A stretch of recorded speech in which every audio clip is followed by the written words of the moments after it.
इस वक्त खुशकिस्मती से सुप्रीम कोर्ट के बाहर बैठा हुआ हूँ और मेरे साथ वो लोग बैठे हैं जो दरिया की मुखालिफ सिमत में तैरने की कोशिश कर रहे हैं। कामयाब भी होंगे इंशाअल्लाह ताला। इससे पहले भी इन्होंने कोशिशें की, उस वक्त भी लोग समझते थे कामयाब नहीं होंगे, लेकिन बहुत बड़े बड़े टूटे हुए हैं। तो मैं अपने जो हमारे ग्रुप के लोग हैं मैगजीन के और हमारे जंग मॉन्ट्रियल के फ़राइन, उनसे कहूँगा कि जब आप वीडियो व्लॉग देखते हैं तो आप जो लोग हक़ की बात करते हैं, सच्चाई की बात करते हैं, हक़ की नहीं बल्कि और जो हो रहा है वो बातें करते हैं, तो इन लोगों इन हजरात के व्लॉग्स को अहमियत दें। और ख़ासतौर पर मैं ख़लीम सदीक़ साहब यहाँ बैठे हैं जो इसके मौजूद हैं, जिन्होंने कोर्ट रिपोर्टिंग को एक डिजिटल ताकत अता की।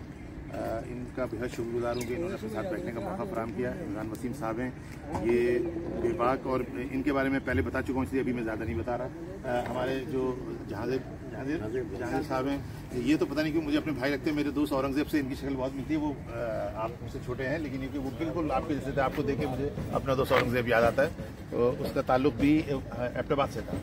और तैयब बल्लो साहब तो अब पता चला कि इस सरायकी बेल्ट से हैं, लेकिन मैं इनको अपना सिंधी दोस्त समझता था और मैं समझता था हमारे कराची की नुमाइंदगी आप कर रहे हैं। सही है। और हाँ, एक बात मैं जरूर कहूँगा, आप सबसे देखें कराची के मसाइल पे भी कुछ आप लोग जरूर देखें। कराची की जो अंदरूनी जो हकीकी मसाइल है, हकीकत बात है, जो कराची में मजाक में कहा जाता है कि जी लोग कराची की बातें करते हैं और उनको कराची का एक लफ्ज़ यूज़ करते हैं, कद्दू भी पता नहीं है।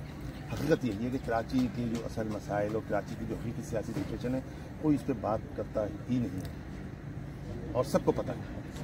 सबको पता है, इसीलिए नहीं करते ना कि हमें कद्दू का नहीं पता।